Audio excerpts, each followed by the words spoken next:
I am your hostess with the mostest, KIANA Quinonez.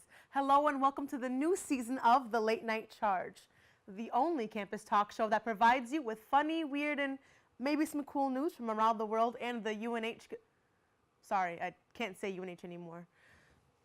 The University of New Haven. Speaking of which, did you hear about that? We are no longer allowed to call this place UNH because of the association with the University of New Hampshire. So for the past couple of months, there's been this huge network redesign in which anything that says UNH will be MIA. This includes a replacement of Inside UNH, the one portal from which we can access almost everything we need to change our classes, look up our GPA, and pay our tuition.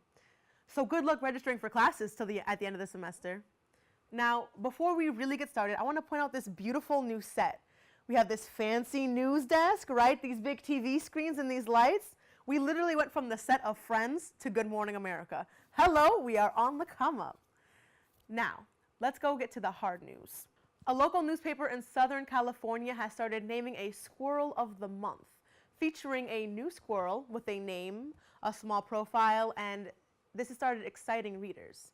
And I have to say, if the University of New Haven had a Squirrel of the Month, it would probably read something like, "This is Larry."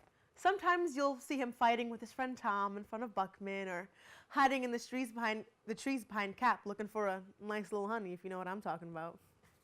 In other furry news, a zoo in Virginia has been on the lookout for a missing red panda named Sonny. The panda has been gone for about 2 weeks, although I have a guess as to where Sonny may have went. NASA has created a new spacesuit that includes a waste system inside the suit, making it easier for astronauts to take care of business. Although I must admit, if that suit malfunctions in space, that has to be the worst Dutch oven in existence. It'll smell horrific in there.